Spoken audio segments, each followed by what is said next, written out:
the strategy, the roster building, the superstar teams, not finishing last. Yeah, I love all the different ways that you get to explore fantasy football. I feel like we could probably open up this show and the entire episode just talk about Album Leaf for. God, would that be awesome? Yeah, right. I feel like that. I think you're the only other human being aside from my friend who actually introduced me to Album Leaf, who will listen to it. Are you still like daily listening to that in the background? They're heavy rotation for me. Yeah, because for me, for working, I don't know about you, JJ, but I can't work with any music that has lyrics because lyrics demand attention. Yes. And I can put on instrumental music in the background. And so I've got all my instrumental work bands all ready to go. And Album Leaf is so good for that. Yes, like Explosions in the Sky, I'm sure you're listening to as well. I've gotten really into video game lo-fi recently. Ooh, tell me more. I love it. So it's like the lo-fi stuff that folks have produced, but it's literally video games that, I mean, mostly retro. Like there's a lot of Sonic stuff and like Super Mario stuff. But it's chiller. It's just like more laid back, relaxed, easy listening type stuff. You're a gamer too, right? Like you I am. Yeah. I hosted a video game radio show for 14 years on our all sports station here on Tuesday nights. And it was a ton of fun. And I loved talking video games and following the industry. And that industry's got about as much drama as the NFL does. And it's year round. There's always something new. There's always a new release. There's always something going on in controversy. Like there's a huge controversy around Dragon's Age right now. I wish I had a microphone to talk about it. I am a big gamer. I love the idea that you're talking about where somebody takes 8-bit and 16-bit soundtracks and then makes them into lo-fi chill electronica for today. That sounds super cool. You got really good. You can it's on Spotify. Like you can find the playlist out there. But yeah, what kind of games have you gravitated towards? Like what kind of genre are you into most? Mostly right now, and maybe it's because I'm getting older. I'm doing less like twitchy shooters, more like roguelikes. The game that has caught the most attention for me this year is called Balatro. Okay. Have you heard about this? I've heard it. I've heard about it, yes, but not in great detail. So the premise is you're playing poker against yourself. There's just a one-person poker game. Okay. And So I'm only saying I have a group me of my buddies, like high school buddies and stuff like that, who game, and they were sharing screenshots of this. So keep going. It's awesome. So you're trying to make the best poker hand that you can. You're trying to do a lot better than a pair, trying to get up to flushes but what's really, really cool about this and what's so brilliant and why nobody thought about it sooner is insane. You every run that you have, every hand you have to meet a certain point threshold, and the more sophisticated hands you create, like flushes, are really good. You'll earn more points. But what's really cool is they start giving you cards that change the way the hands play. Flushes are worth double. Aces are worth 50 extra points. That kind of stuff. Yeah. And then you can even jack up, and those are like overall cards that affect everything that you do. And then you can jack up the cards themselves. Like my 10 of clubs can suddenly be worth, instead of being worth 10 points because it's 10, I can drop cards on it or affect it that now it's worth 40. And that's the kind. It's just it's great. Is it PvP or is it? It's not. Just okay. It's all solo. It's perfect for just in this time of year, JJ. You know what it's like. I have 7 free minutes, and I just want to get lost in something. I can just pick this up and just play a hand, set it down, pick up where I left off. That's the problem where I've been at with my gaming. Like I went on a binge for like 5-6 years of like Overwatch, for instance, with my friends and stuff. Yeah, which is a blast. Yeah, it was great, and then it just went to the crapper, to, like over the last couple of years. But I've gone to I have 2 young kids now, and football season's here. I'm literally like, can I play a game of Rocket League right now? That's all I'm hoping for. Just give me a little Rocket League, and I'm at least scratching that itch, a little bit, but. Always great to talk to a fellow, Album Leaf lover and gamer. And obviously you even know who Explosions in the Sky is, which is great. I'm going to see Tycho in a couple of weeks. Nice. I would think Tycho would be in your wheelhouse. Yeah, that's great. Yeah, he's touring right now off of a new album. How old are your kids? 6 and 2, well, about to be 2. So they're she just turned, so they're about 4 years apart. But yeah, they're young. Is your 6-year-old a reader? She is, yeah. You know about Elephant and Piggy? Yes, she was actually she was Piggy for her. Yes! She wore a costume to school for it's like a Halloween type thing, and then the family itself, all of us were Bluey characters, like for actual Halloween, but it was like a character thing that they did at school. But yes, we know. Okay, great. Sure. I just want to make sure because Elephant and Piggy was the best. And yes, it is a fun time. I like seeing her. She actually just lost her second front tooth last night. So now she literally will be singing the song over Christmas. All I want for Christmas is my 2 front teeth, because she is awesome. There's just a massive gap that, just sitting right there. It's just such an awkward thing that happens, just so bizarre. It really is. But yeah, it's a fun time. But look, I want to get to you as a person in this space. Folks listening may or may not, they probably have heard of you and know what you've done because you've been around for a while. But talk to us about sort of where you started and how you've gotten to where you are today, talking to me, on this ridiculous podcast. Well, because I'm old, it's kind of a long story, and I'll try to keep it short. Let's hear it. But pretty much right out of college in the mid '90s, pre-internet. Myself and a buddy started a in-season magazine called Fantasy Football Weekly when there was, and I'm not exaggerating when I say this, JJ, there was no published content on fantasy football in season. Crazy. None. And we were like, okay, I can get a magazine that was written in May, and that's it. And then the spigot was off for content. Yeah. So we were like, let's just go make the magazine we'd like to make. So we started Fantasy Football Weekly, the magazine, that in time. And that it was hard. Let me tell you, we made no money for a long time. We figured out the hard way, here in the Twin Cities, people were playing back then, but it turned out nobody was playing in Seattle and Los Angeles and Texas. And we just took our lumps big time in that. But we eventually got that to the point that we were able to turn it into our .com site, Fanball. And Fanball had a ton of content and games, and when the .com and we had Fanball Commissioner, which at the time was one of the better Commissioner products out there, and I was really, really proud of that. We were the first ever online auction games. We were the first ever to have blind bidding. Nobody had blind bidding. Wow. We had a bunch of firsts with Fanball. And was that with the blind bidding stuff? Was that a creation from you guys, or was it sort of a norm, or was that something that you kind of rolled out?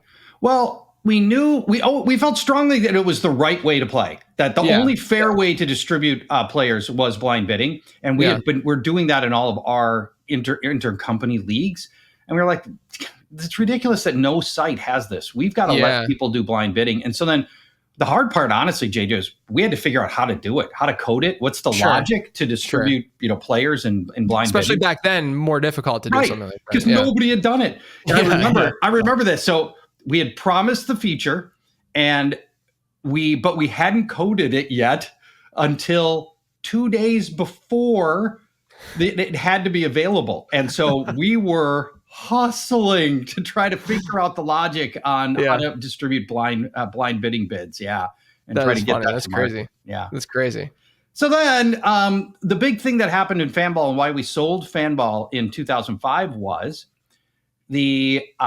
all the 4 sports, the NFL and NBA, baseball and hockey, and their Players Association banded together to claim that they own stats from players. And the industry was so small. We were like, well, we're not going to win. Yeah. They're going to win. And they had told us the only people that were going to get licenses for stats were their media partners like ESPN and CBS. And they were going to shut us out. So we're like, well, I guess we got to sell. Yeah. And as it turned out, the little guys did win. Stats remained in the public domain so that we can all use stats and we all have access to stats. And so at the end of the day, it was probably a bad decision to sell Fanball then because, we were at the time in the mid aughts, we were one of the really big fantasy sites, and it'd be a total juggernaut now if we just stayed on our trajectory. Right. Yeah. So Fanball, so you you sell Fanball, and then what happens after the stat stuff goes down in the mid 2000s? Yeah. So then the acquiring company just, as these things go, oftentimes, JJ, it was a bad marriage, and we ended up being purchased by Liberty Media, and this is the company that owns like the Discovery Channel, and they own DirecTV, and we were just a rounding errors. They basically said, look, if you can't grow this thing 100x, we're not interested. So I left and I started League Safe, which I think you know about. Yep. League Safe is the site where you can go to have everybody share their league entry fees into a wallet. And then we make sure that the right people get paid at the end of the year and nobody runs off the money, which was and still is a problem with people sharing money online. So, created League Safe and ran that for over a decade, and then sold that. And then a few years later, started Guillotine Leagues. Yeah. So let's talk about Guillotine Leagues. So over the last handful of years, when did you start guillotineleagues.com? What year was it? We started it basically the day the pandemic started. Okay. So I had, we were rolling it out right then. And so that's your time frame right there. So we're in year 5 right now of Guillotine Leagues. We had tried it as a sample just internally with our own company. I was like, damn, this is awesome. I could see this being huge. And the company I was with then, Sports Hub, I'm like, God, we got to go do this. And I couldn't get management and our owner at the time to do it. And so I was like, no, all right, fine. I'll leave. I'll just go do it myself. Yeah. Yeah. So look, I that I love it. I've been playing alongside. I've been so in leagues, good. Thank you. Multiple leagues with you. Yes. Can you just explain Guillotine Leagues, because I know that there's still going to be an audience I try to bring it up on the show every now and again. Thank you. But obviously the stuff that I'm talking about is more regular season long focus and dynasty focus and stuff. But can you just explain the format and sort of what differentiates it from other formats that most people play? So there's no head-to-head in a Guillotine League. Instead, every week of the season, the lowest scoring team for that week gets chopped from the league forever, and all their players go to the waiver wire, where the rest of us start bidding on these players and building superstar rosters over time. And all you have to do is just not finish last. So it's the strategy in Guillotine Leagues, as you know, JJ, it's such a fun puzzle because we're mostly playing the same way, even if you're in a dynasty league versus a keeper league versus a super flex versus, a standard league. Most of it is pretty much the same. This really adds some different strategy when you're playing not to lose, rather than trying to be that one team out of 12 that's the best team, right? And that's a very different puzzle to solve. And so I love the strategy of, when do I dole out money? Here comes Justin Jefferson on the waiver wire. How much out of my $1,000 for the year do I put in? Yeah. Right. The strategy, the roster building, the superstar teams, not finishing last. Yeah, I love all the different ways that you get to explore fantasy football in ways that you just wouldn't in any other format. So how would you say that your drafts, because obviously the draft, I would say the draft matters slightly less in Guillotine. Way less. Than other formats. I just didn't want to be too harsh with the idea. But it matters less, but how do you approach your draft in a Guillotine League, and how does it differ from how you're approaching a draft in just a regular season long league? So the good thing is that the draft is not as punitive if you get it wrong, because if you guess wrong, Zamir White, right? You guess wrong. Well, here on the waiver wire, here comes Breece Hall off a bad game. Okay, right. I'll just go bid a lot on Breece Hall and I'll go replace Zamir White. Right. And so the draft strategy, because you're playing to not finish last, you are looking for high floor players who consistently do well. And players like Khalil Shakir and Austin Eckler are freaking gold, right? Yeah. Like 10 PPR points every week. Yeah. Those guys don't get you chopped, as opposed to, let's say, Marvin Harrison. Marvin Harrison is the disaster. He is just assassin in Guillotine Leagues, where he has been wide receiver 47 or worse 5 different times this year. And when he's putting up a 3-point game, fantasy point game, that's how you get chopped. Right, exactly. I also think, like, I think we've talked about this before, but it feels like the idea of late round quarterback is just so much more beneficial and easier in that format. And the reason mathematically I think it exists is, in a guillotine league, you're playing with more teams, number one, typically, right? Because this is every week of the season that you're chopping teams. So you have more teams than the typical 12-team league. And so what that means is when you're drafting a quarterback early, the opportunity cost in doing so is pretty massive because you're not getting one of those higher end running backs or wide receivers. So, if you're getting a Lamar Jackson, great. Obviously he hit, maybe that's a terrible example, but you're getting a Lamar or like a Mahomes. Mahomes would be a horrible early round pick in any format, but let alone a guillotine league. But you're able to still get, we know this based on decades of playing fantasy football and why you can go late round quarterback. There's a baseline at quarterback and there's a predictable baseline at quarterback. So has that been something that you typically do? And then my follow-up to that, though, is the other onesie position, if you will, is tight end, right? Where you're only starting one of them in your lineup. Is tight end a position? Because look, we've played in leagues. I've noticed that Scott Fish, friend of the show, Scott Fish, will often double up tight end in a lot of these formats. Trust me, Scott, I've been watching. I've been analyzing. And I usually end up going in the opposite direction. Although the one that we play in, one of the two that we play in together, I did get Andrews this year, and it was the death of my team, actually. Yeah. And I usually don't do that. I usually don't go early tight end for the same rationale as going with quarterback. Is that something that you tend to do? Are you so first question, are you a late round quarterback drafter? Second question, is a late round tight end strategy something that you also will lean into, or are you more okay with trying to get that advantage at tight end? I play those two positions entirely differently from each other. 100% with you on the quarterback. And, again, if the maximum number of teams you can play with in a guillotine league is 18 that you start at the beginning of the season, because there's 18 weeks in the season and we're chopping one team every week. So there are roughly 18 reasonally good fantasy quarterbacks out there. And all I'm trying to do is not finish last, right? Exactly. So Geno Smith, totally viable. Yeah. So I almost always wait on quarterback, and I'll go to war with my Geno Smiths and my Trevor Lawrence for these first few weeks. And then why it's perpetually sustainable, this process is every week there's one less team.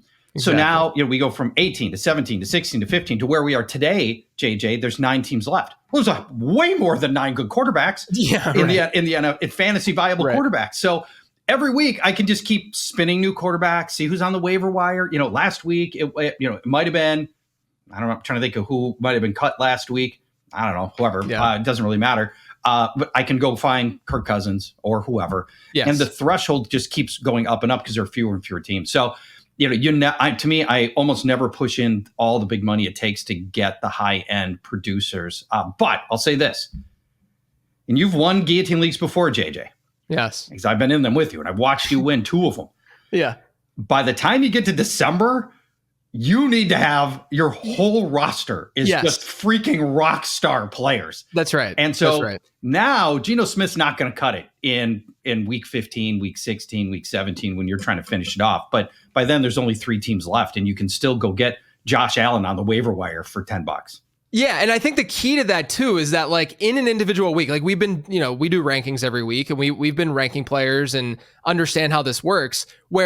And I've written about this too, like mathematically written about this, how the predictability at the position is so much easier at quarterback than it is at running back, and especially wide receiver and tight end, just because quarterbacks are touching and throwing the ball 30 plus times a game. Like we have a larger sample that we're working off of, which means that matchup, when a team goes up against Jacksonville or Daniel Jones this week going up against Carolina, we're going to feel, obviously anything can happen, but we're going to feel better about that position because we know that quarterbacks are going to be able to touch the ball and dictate the game a lot more than what these wide receivers and tight ends are going to. But with the tight end, so you go, would you say you go more elite tight end? I do because there's 18 teams, and if you're looking at the 18th tight end, you're in full commit territory, and God only knows what you're going to get, and that's a recipe for getting chopped.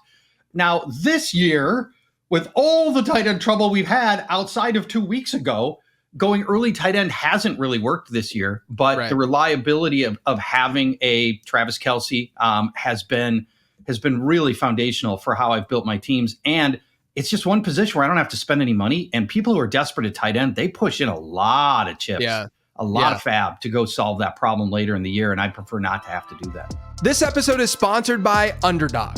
Underdog is the easiest place to play fantasy sports, and they give you a ton of different games and contests to choose from each week. If you think drafting is over because the season started, you'd be wrong. You can draft teams over there each week in literal minutes. Right now, if you sign up on Underdog with promo code LATEROUND, you not only get a deposit offer of up to $1,000, but you also get access to my rest of season rankings. Those will be emailed to you once you sign up. But when you sign up, you have to use promo code LATEROUND. Head to underdogfantasy.com or download the app to do so. Again, that's promo code LATEROUND. Now back to the show.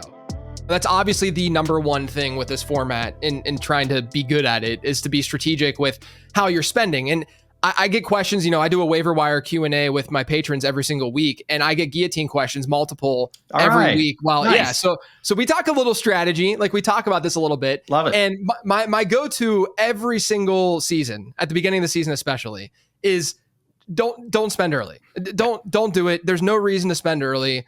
If you just think of this mathematically, like you said, there's 18 teams. You have a 1 in 18 chance, if everyone has an equal roster, of getting cut week 1. You have a 1 in 17 chance. I mean, these margins are largely in your favor for the most part for the first handful of weeks of the season. And then eventually you get to the point where, obviously you need to fix up that roster. But I do think that, at the end of the day, you have to understand the basic arithmetic to this, and that, yes, you're going to get unlucky one week. Like, again, going back to the one league that it's the earliest I've ever gotten chopped was the one that I'm referring to that we're both. And I think it was like week 5 or week 6 or something like that. And it was at least before Garrett Wilson finally started playing well. Right. Yeah. And look, I think that you just had to accept the fact that like things can go south. Like that's how fantasy football is played. But then on top of that, and I want to get your thoughts on this, I also feel like people spend up too early and don't think about the asset that they're obtaining getting injured and not being able to perform the way that they assume they're going to perform. Like, yes, you could get Derrick Henry week 2 and all of a sudden, you look good right now because Derrick Henry still performed very well. But what if Derrick Henry got hurt in week 3? Then all of a sudden you spend half of your FOB early on the season and your team now sucks because you don't have that ability to spend on these other players. I want to get your thoughts on that in general, but also, what's your overall feel about like what people might be doing wrong off the waiver wire with these Guillotine leagues? So for 2 things, for most people who are especially new into Guillotine leagues, by the way, you can join a Guillotine league today. We're drafting all the time, all the way. We're drafting into December, so you can still join one today if you want to. You can play for free, or if you can play for prize, it's your choice. GuillotineLeagues.com. So let me get that out. People who haven't played before, when Derrick Henry hits the waiver wire, their brains explode. And they're my God, it's Derrick Henry, and I can just go buy him? Okay, I'm in. And so what we see is the newbies, and this is a parallel I think you'll appreciate. There's a thing my friends and I always had in Call of Duty called the gift of the Christmas noobs. And it was all the people who got their new PlayStations on Christmas Day, and they got a copy of Call of Duty. And now here are these kids are like 8 years old, 9 years old, 10 years old. They can barely hold a controller. They've never played before. And now they jump into Call of Duty and we just mow them down, right? Yes. It's the gift of the Christmas noobs. And the Christmas noobs version in Guillotine leagues are these guys who you get $1,000 of fab to last you the whole year. You are the people who drop 800 on one player in week number 2 because Derrick Henry hit the waiver wire, and they're like, $600 on Derrick Henry. Now, what I'm starting to see over time, JJ, is more sophisticated leagues that have been here a long time. None of them do it. Nobody pays early, and I actually think it starts to flip a little bit. Where everybody's so cautious about spending early, you can actually get some values. But for most people in most leagues, what you said is exactly right. You're trying to save money because the pool at the beginning, mathematically, JJ, 1,000 teams times 18 $1,000 times 18 teams, $18,000 are in the pool altogether. Yep. Now, if you go to the halfway point of the season, that 18, it's not even half that at 9,000, because half of the money, it's 9,000 if nobody had spent any money. Now it's more like we're down to like $4,000 of pooled money. So every dollar has got so much more buying power later. And then the point that you brought up that's super salient and nobody talks about is when you do drop if you're going to drop $300 on Saquon Barkley week 2 or week 8, the week 2 300 has got all the variables built into it that you mentioned: injuries, buys. Jalen Hurts gets hurt, and now your running back isn't any good. Stuff like that happens.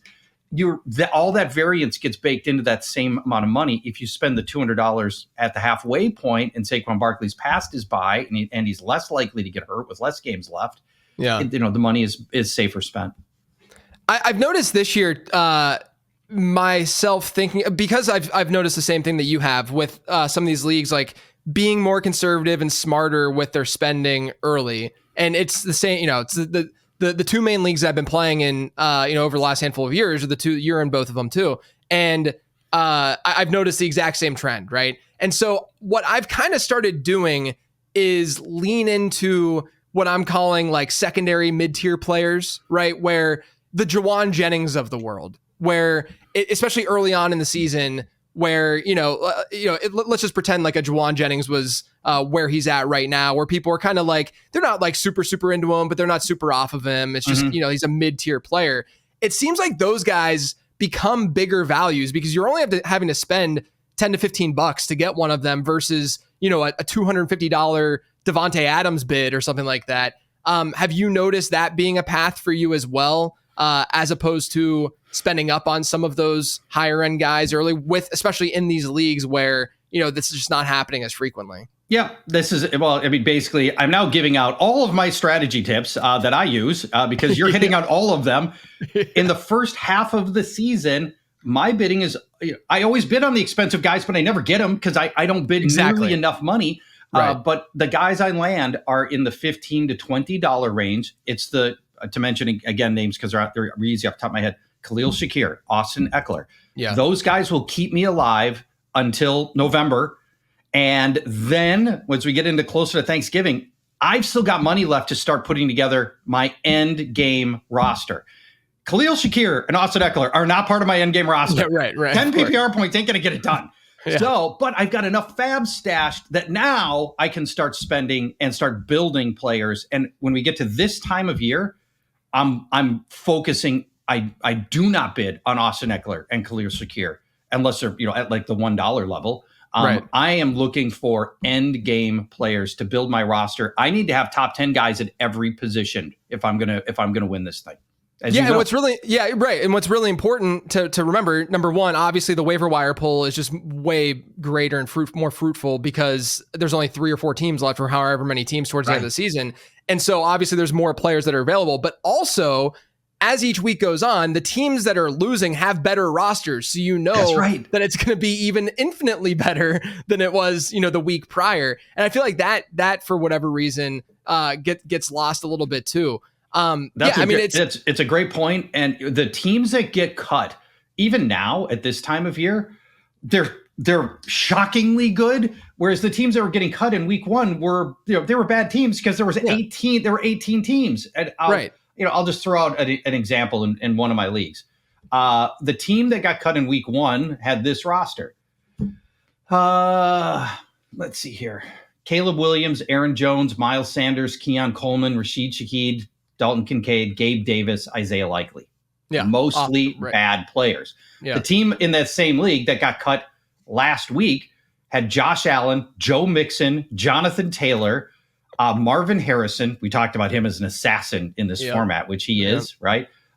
Jordan Addison, Travis Kelce, Sam Laporta, Cole Kmet. So this guy had gone 3 tight ends, trying to hold tight ends, trying to play tight end bully a little bit. I mean, it's a strong roster. Like it's an unfortunate chop if we're being honest at this time of year. It is a good roster. And those guys are all available on the waiver wire now. Yeah, right. So I got Joe Mixon and Jonathan Taylor on my waiver wire in that league right now. Yeah, it's crazy. The other thing that I do think goes a little bit unnoticed in terms of like thinking about how you need to spend. You made the point of like still bidding on players that you more than likely won't get, but we see people slip through the waiver wire every single week in these things. I mean, like I remember in one, Nico Collins, who when he was first on IR went for like $15 or something. Like it was just like people just didn't want to take that on, but it was probably the right thing to do at the end of the day. But regardless, like I do think that there's not enough thought that gets placed on how your team looks just in that given week. You have projections on the site that are really helpful as like an eyeball thing just to see like where your team stacks up with the rest of the league. And look, if you were projected, like if we, let's say you have 8 teams left and you're projected to score the 3rd or 4th most points pre-waiver wire in that particular league, chances are you don't have to go that heavy spending that week. Whereas if you know that you're last and all of your guys are on bye and you know that guys got hurt, then that might be the turning point for you to start spending your budget, right? I think that people seem to not, just based on like the conversations I've had, they seem to not think about this enough as a weekly game. And you could argue that people still do this in season long. They don't think about it enough as a weekly game, but at least in season long, it's a little bit different that you can look ahead a little bit more. But in Guillotine, I feel like you can just say, this is the week. I only care about this week right now because I know that I can make up for this week the following week. Is that the way that you think about this too? My purview is 3 weeks in a Guillotine league. That's it. I just got to make it. I'm just trying to stay alive for 3 weeks. Anything more than that, I don't care. And that includes like your Nico Collins thing, which he's a tricky example because he's so good. Holding Nico Collins for 4 weeks hurts. We very specifically have built only 5 bench spots into this product.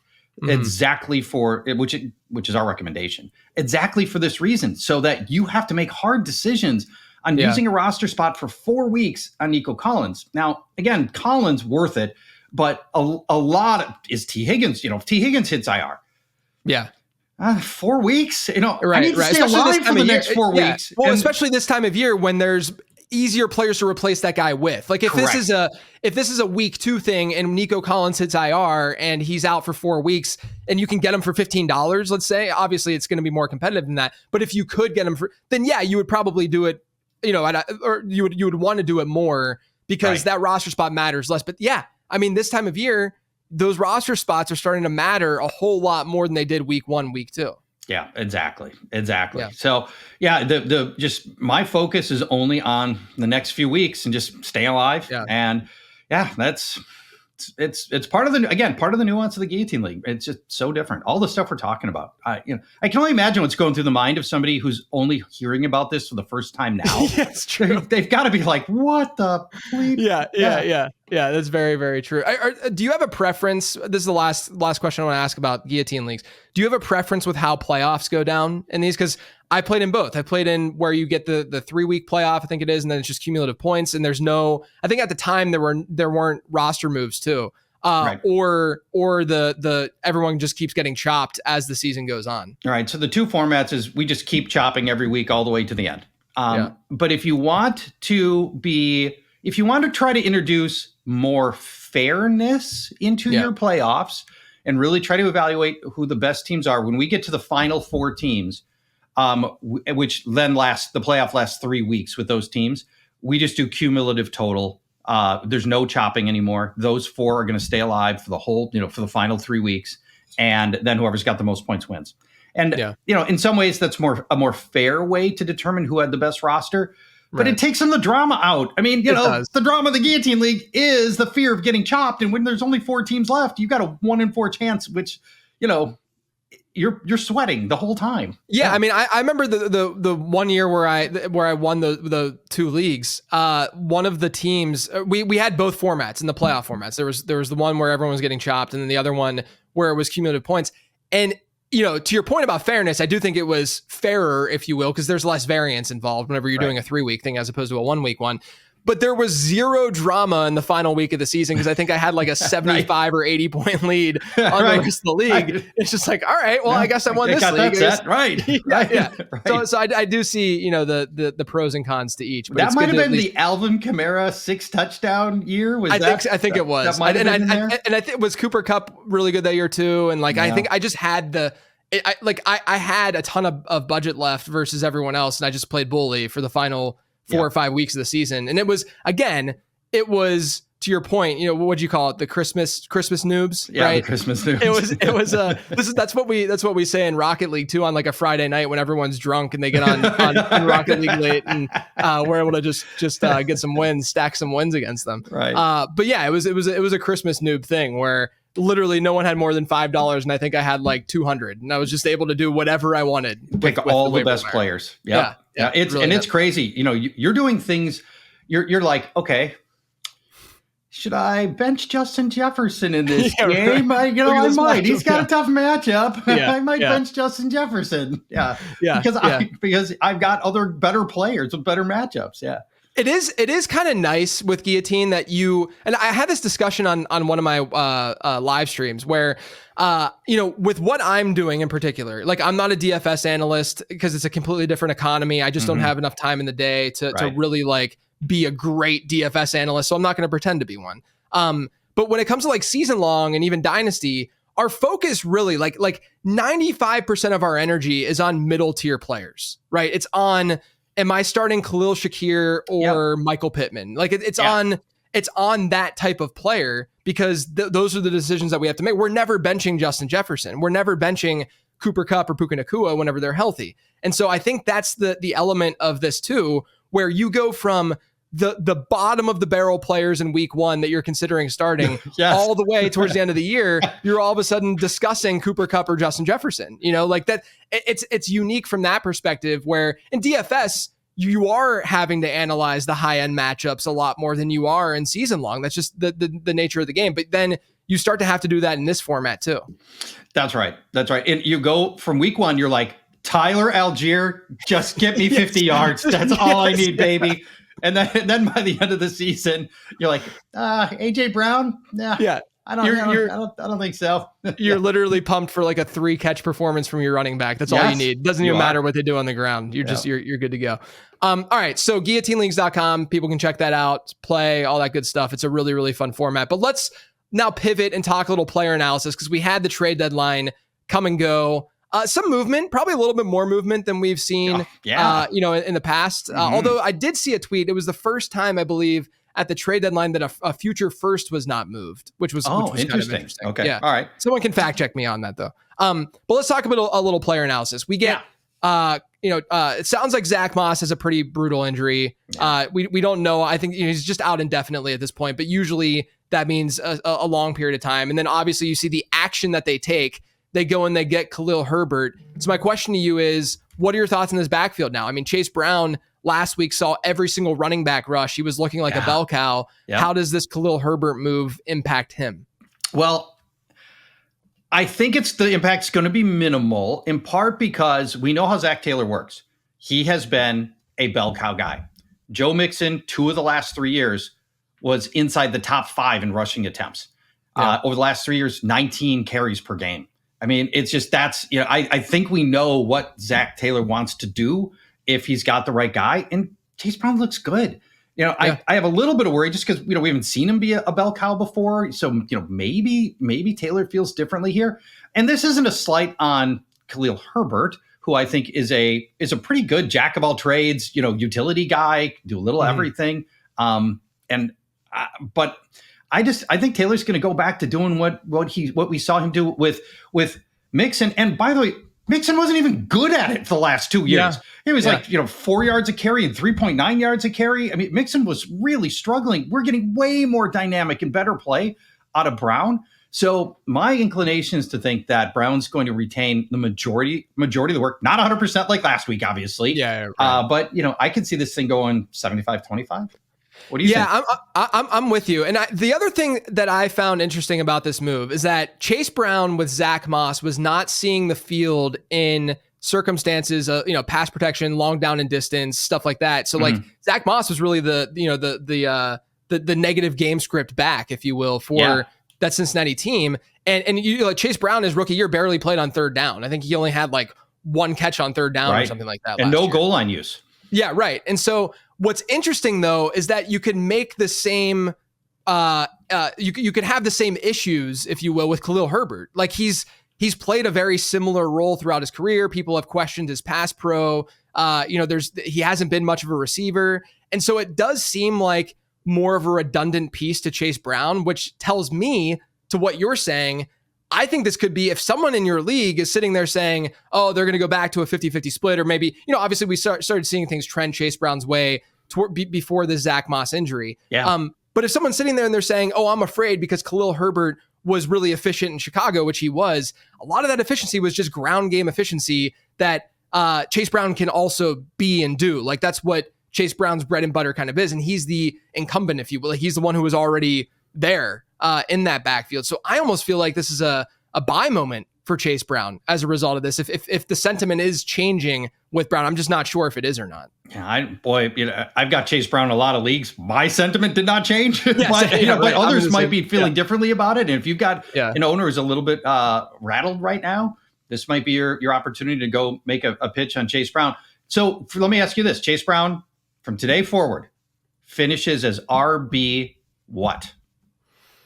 I'll say RB. I think he's probably like in the low end 1, high end 2 area. Like probably. I mean, if I were to look at a list of running backs, I'd really, because every week I do rankings. I'm like, man, I can't believe how deep running back is still. It is weirdly deep this year, right? Because there hasn't been a major injury to the high end guys, right? Yeah. So like, are we sitting here saying Chase Brown or James Cook? And I think that's kind of the area that we could, if we're, and look, I'm going to chase ceiling more than floor in a season long format. The opposite of Guillotine, as we were talking about. And so like, I do think his ceiling is that high. Like I think that he could be second half of the season. Why can't he be a Kyron Williams type asset? I think that's at least in his range of outcomes here. I don't think it'll go that far because Kyron Williams is basically playing every single snap in that backfield, right? That's an extreme example, but yes, right, exactly.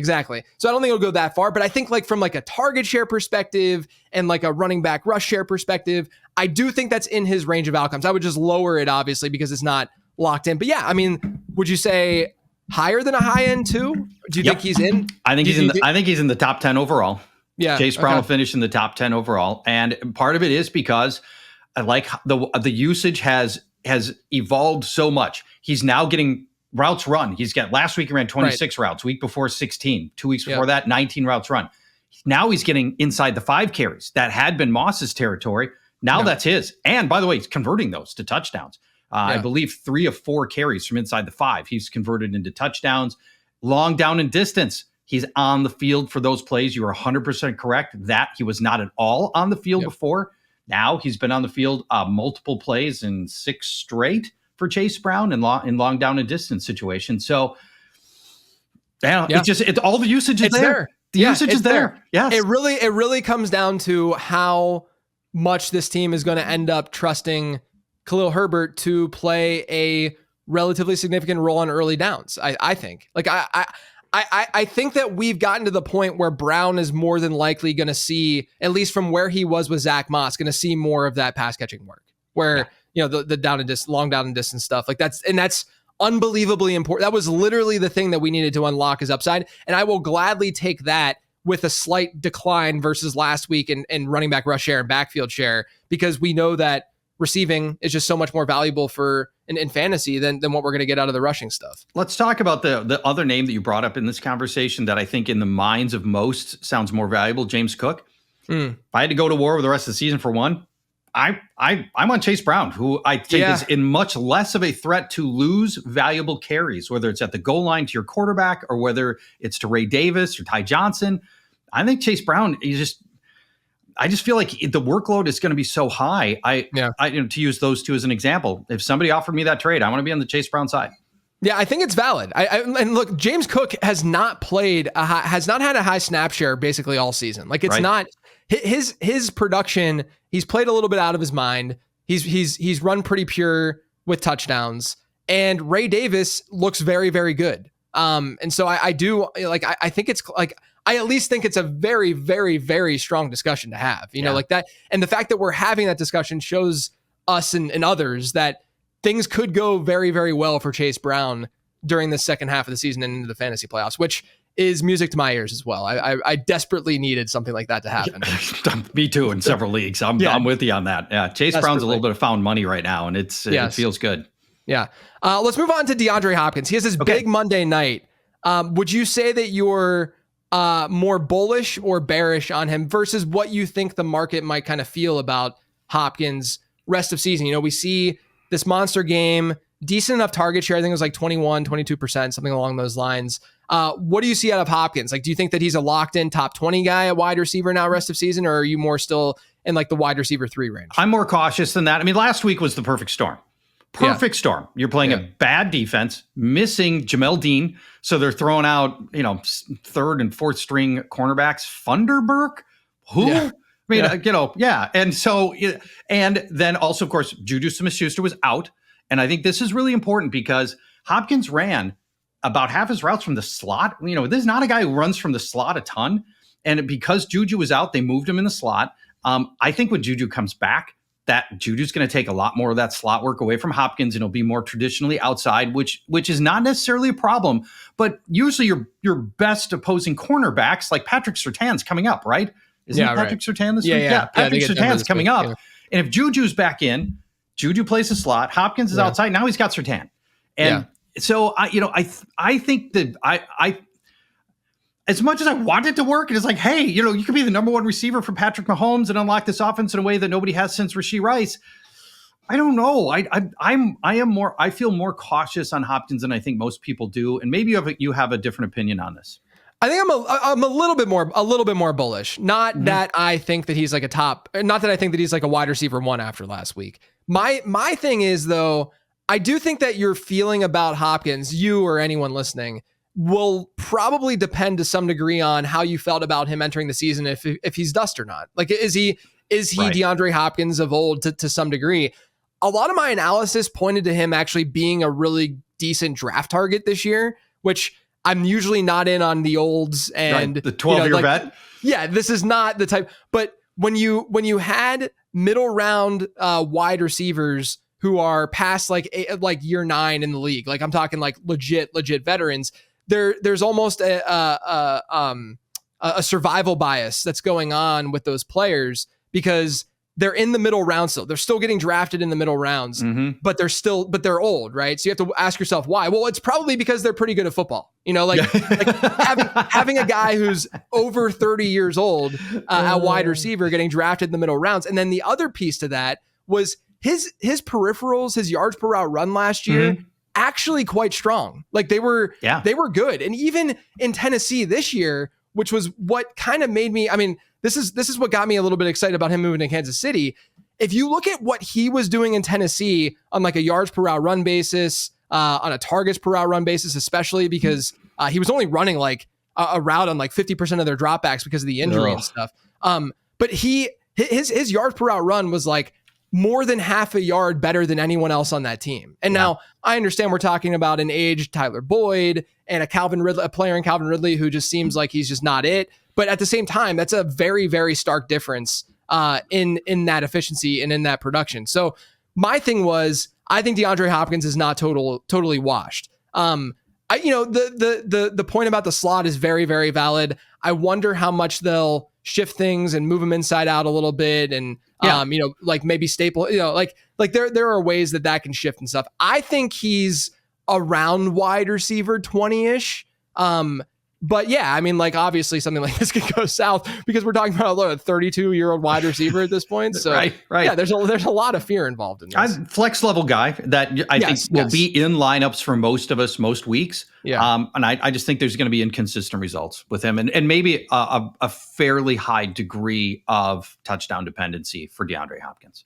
So the next guy I want to get your opinion on is someone that I liked entering the season, I've already openly to my audience, because they like when analysts take L's. Oh, they love it. They love it. I'm like, can we just wait to I do an episode every year on the things that I got wrong and the things that I got right, just because I want to go through the process of it all. Sure. Like, just wait till the end of the year. I will go through all of this, guys. I'm open and honest about, but in season, sure, I'll take the L if it means that much to you. But with Jaylen Waddle, so I've taken the L on Waddle, and then this week on my 15 transaction show that I do every week, where I'm giving buys and sells and adds and drops, I had Jaylen Waddle as a buy, and the logic here is simply sentiment. It's that's it, right? Like I'm not sitting here saying that he's going to live up to his round 2 expectation, but I had people hitting me up after this past week saying, should I drop Jaylen Waddle for some like very low end wide receiver that you like, Jalen Coker or something like that, where is the upside really there for a player like that in that environment? So my question to you is, am I crazy for calling Jaylen Waddle a buy based on that reasoning? And I can get into it a little bit more too, but am I crazy for calling him a buy? And where are you just generally at with Waddle? Are you on the side of his season's toast, or are you on the side of it hasn't been that big of a sample size yet with Tua? It hasn't been big enough sample size. And how about the sequence at the end of the Dolphins game last week? So here we are rolling to the end of the game, and Waddle has no catches. Then he gets this leg whip thing, and it looks bad. He's down on the ground, and he's writhing in pain. The year. Right. Yeah. I'm like, well, that's going to end it. Then scores a late touchdown, comes back, scores a late touchdown, but then he's part of the Stanford band move at the end of the game, and he loses 20 yards, and he has -4 yards. What a sequence for Jaylen Waddle. I don't have the heart to cut him, and part of it's just because the investment's been too high, but the real reason is what you said. Just I don't have a big enough sample size with Tua yet. Obviously, it's been a disaster, and in Guillotine leagues, he's just people. You can't start him there. But in standard, I believe I haven't. I don't have my rankings in front of me for this week. I'm estimating he's like wide receiver 35. Yeah, I think that's around roughly, where I had him. Yeah. Something in that ballpark. So it's going to be a flex level guy depending on who you've got. But obviously, the downside, he can give you an L by himself, unfortunately, which makes it tough. So I think he's going to be matchup dependent going forward for me. Yeah, the thing with the sample size, I brought this up on the show too. It's like they played 4 games. They played 4 games with 2. It's really 3.5 games, right? And 2 of those 4 games were against Buffalo, and then the other 2 games that he played, he had relatively okay enough outing, like 40 some yards. And then in week 1 they played Jacksonville, where now we know every team beats up on Jacksonville, right? But he had over 100 yards receiving. Now I'm not saying like his target share numbers have not really been there. I mean, they've been in like the mid-teens for a lot of these games. But it's just been weird the way, like, I don't know how sustainable the way this Dolphins offense is operated. I don't know how sustainable it is, where they're giving their running backs basically a plus 10%. We're coming right off the election. I'm talking about these percent margins, right?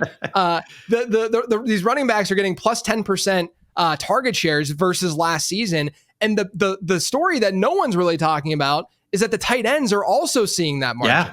Great point. Like Jonnu Smith's target share has been decent, like not great, but enough to say, oh, well, Mike McDaniel, like in the past, these offenses have seen tight end target shares of like 10%, like the lowest in the league. This is double. This is double or more than double. Exactly. I'm looking at Jonnu right here. His target share the last month hasn't been lower than 21%. Yeah, right. Yeah. And so I'm sitting here and I'm like, is this the optimal way to run this offense? And they're losing, right? That's the other part too. Yeah. They haven't really gotten it going to a strong degree offensively. And I start to wonder, what if they do make a more concentrated effort to start? Because Tyreek Hill hasn't been Tyreek Hill. No.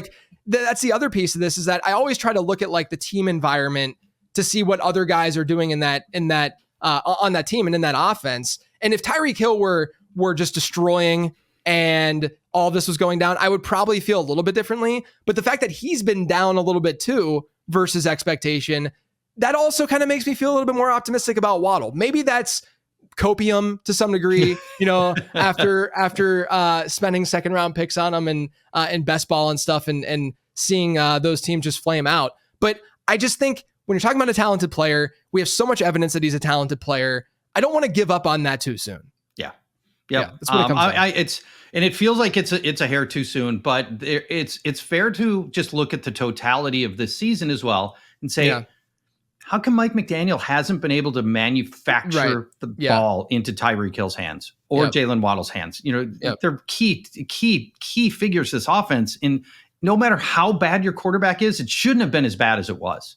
Agreed. That's the one piece where I'm like, this could just be a lost season very easily. Because it doesn't feel that way. We don't see that talented of wide receiver, that caliber of wide receiver. Even when a backup comes in, we don't see that poor production from wide receivers. I'll give you an example. That big of a drop. Here in Minnesota, last year, Kirk Cousins goes down, Nick Mullins comes in. It still bombs away to Justin Jefferson. Right, exactly. Right. I mean, Nick Mullins isn't good, but they manufactured ways to get the ball to Justin Jefferson. Exactly. And that McDaniel didn't, to me, was and remains a worrisome note. Yeah, I mean, I don't want to use the word overrated right now, but it's trending that direction with McDaniel a little bit. Like we have to at some point have the discussion of what if this is not the answer at the end of the day, because I do think that the offense is really just performed way below expectation. All right, another trade that went down was Diontae Johnson going to Baltimore. And I'll be honest with you, I think this is the player that I have the least amount of I don't know what's going on. Like, I don't know how they might want to deploy him. They obviously only gave him like 15 or so routes or something last week, or snaps. Like it wasn't a very significant playtime situation. But let me just ask you this. Are you more or less bullish and excited about Diontae Johnson in Baltimore versus, we could say, Diontae Johnson in Carolina with Andy Dalton? Yeah. We'll say that. Yeah. Unfortunately, less, just because Derrick Henry's always going to get fed. Zay Flowers is great. He goes from being inarguably the best, most reliable receiver on his team and arguably the best offensive weapon on his team, Diontae Johnson in Carolina, to being, the fourth best on his offense. Yeah. And there are going to be just down games for him. Even Zay Flowers has down games, and Zay Flowers is much better than Diontae Johnson.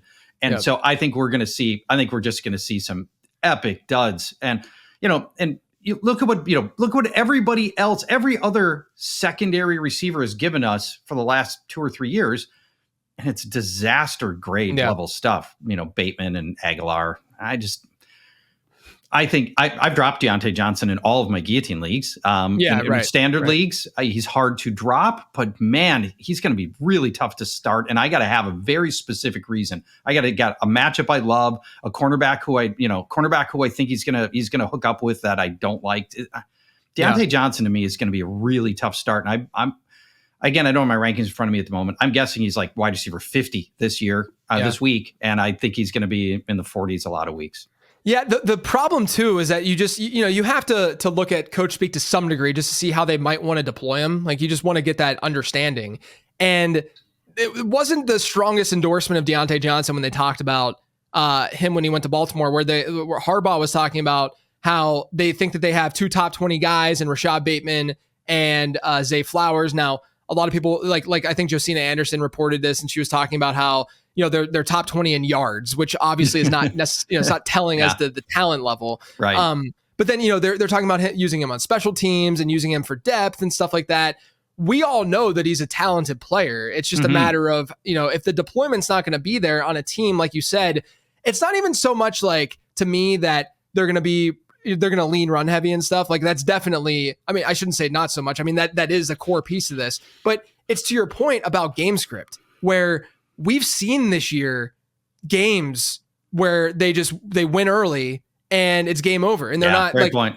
You get really low totals from even a Zay Flowers. Now it's been great for Zay recently, but like that's always part of the equation. So the problem with Diontae to me might be a predictability thing where we just don't know. Better in best ball, if you will, where we just don't know when these big plays might happen, because they probably will happen because he's got Lamar Jackson and the offense is conducive to it. But yeah, I do think that we could be in for a struggle. I'm trying to have him in a league that I need some running back help. And I'm like, give me any running back at this point for like any like pass catching running back I will take for Diontae Johnson, just to have, a body in my RB2 spot, because I think that's just where we're at right now. It's really just unfortunate. Yeah, agreed. I agree on all that. That's just so not all the trades end up being helpful from a fantasy standpoint, and this one is not. Yeah. All right. I got one more question for you. When you look at the fantasy football landscape right now, who's one player or more, whatever, who you think is the ultimate buy low? I'm going to give you 3. Let's do it. All running backs. Ooh. Number 1, Jordan Mason. Oh, I like that. Yeah. Okay. So let's, right now his value is like, pennies on the dollar from where it was. Yeah. With Christian McCaffrey, broadly, this thing can work out a lot of ways, but broadly it can work out 3 ways. 1, McCaffrey goes right back to being the old Christian McCaffrey, and he gets all the timeshare and, all the receptions and everything else. And then, okay, Jordan Mason's done. Yeah. Or alternately, it could be a split backfield. It could be Mason's run great at times, and it could be something where they feel like, well, we want McCaffrey for the playoffs, or we want to make sure we don't bring him back too fast. Yep. Now granted, Shanahan does not normally do split backfields, but this situation could be unique enough where he does that. And then the third thing is McCaffrey is just not healthy enough. And the effectiveness isn't there. He gets re-injured. Something goes wrong. Nobody wants Mason right now, but I think there's 2 out of 3 opportunities that where Mason still has fantasy value. What do you think? Yeah, I mean, for what it's worth, I had Dr. Jeff Mueller on Perspectives last week, and we talked about CMC, and he thinks it's going to be an ease-in thing, that it's not going to be a Christian McCaffrey workload right away. I mean, from like a rankings perspective, it's hard to not have him in like the top 12, top 15 because it's Christian McCaffrey. But like, I mean, I think it's very valid. That's a really good call out. Like when you think about these, and it's a perfect exercise in range of outcomes, and you saying that 2 of the 3 actually favor Jordan Mason, it's a perfect example as to why you would then buy him. So who are the other 2 that you've got? All right. You talked about how people love to have you eat your L's. Last year, I ate the biggest possible L on Tank Bigsby you could ever eat because I loved the guy, I did too, going through his college stuff. And then his preseason was awesome. And I'm like, man, I think this thing's going to be a timeshare. Go get Tank Bigsby. It took this huge L. He is awesome. He's fantastic. Good. He's good. He's great. By many, many metrics for compared to any running back at his level of usage. The avoided tackles, broken tackles, success rate, yards over expectation, just dominating. And it's not close with Travis Etienne. And there's a chance at some point, Doug Peterson's just like survival instinct, right? Like survival of the fittest, Darwinism. At some point, if you'd like to be the coach next year, you have to start playing your best players and more.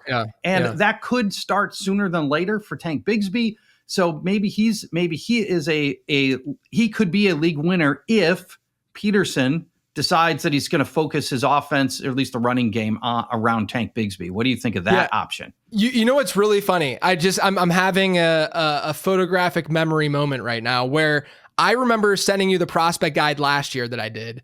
And you were like, hey, do you mind if I take a screenshot of this and just send it out and like tell people about it, whatever. I'm like, of course.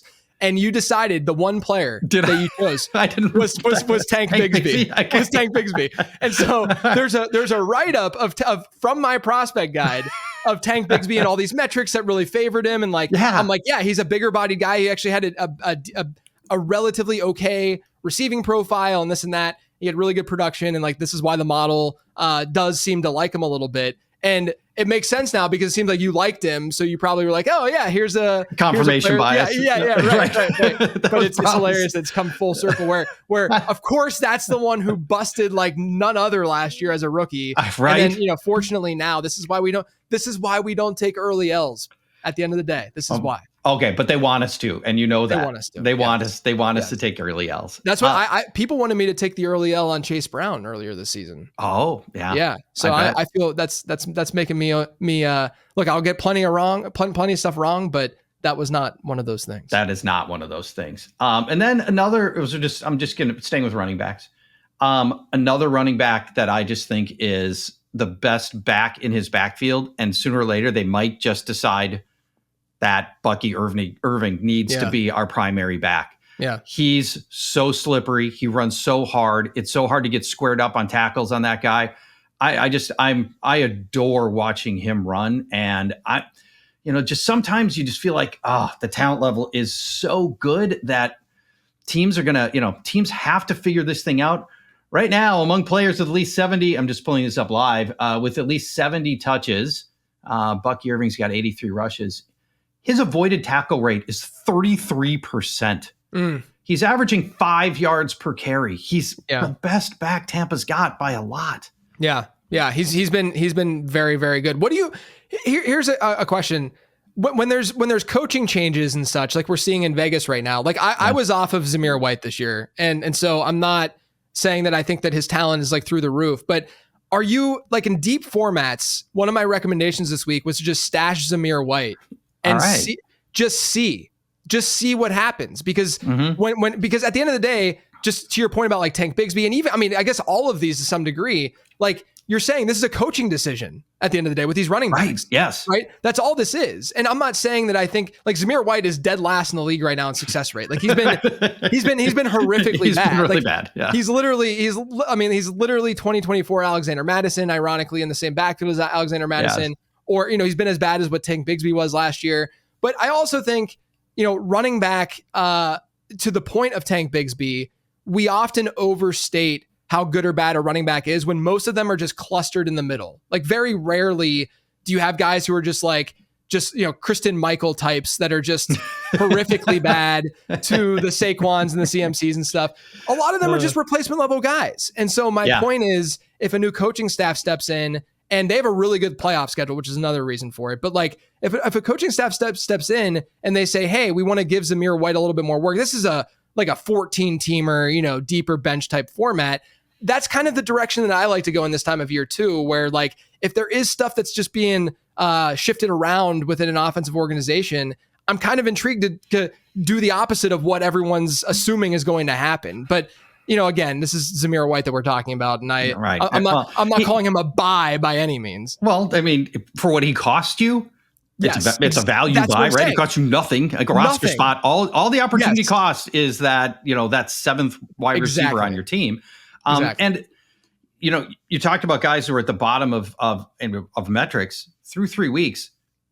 DeAndre Swift was at dead last in almost anything you want, any metric that you'd want, success rate, you know, everything. It was two yards per carry, and you know, so sometimes if you broaden out the number of carries and we get a bigger distribution in a semi-competent offense, in that case Chicago, and this one Vegas. You know, maybe there's an opportunity to change the narrative. Yeah, it's always hard to like give advice to folks because we know that they're playing in league. Like this is not a 10-team league or even most 12-team league type move, you know, but you want to cater to deeper formats as well. But anyway, this was awesome. I greatly appreciate you hopping on. It's been so much fun. Talking Guillotine Leagues, talking Album Leaf, talking video games a little bit. Let everyone know what you're up to and where they can find you. Well, guillotineleagues.com is the best thing, and just go play. If you haven't played, just if nothing else, just go into a free league and just see what the format is like, so that next year you've got half a season of experience and you can go house all the noobs playing next year in their first ever Guillotine League, because you've got half a season of experience, and it's a ton of fun, and I think you'll love it. I have and also, if you go to fantasylife.com, that's the people that have purchased Guillotine Leagues from me.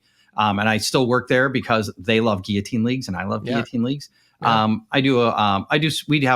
a lot of Guillotine League content. So if you ever want to just, you know, learn more and just see how it's played and what's happening, fantasylife.com would be the other place to go.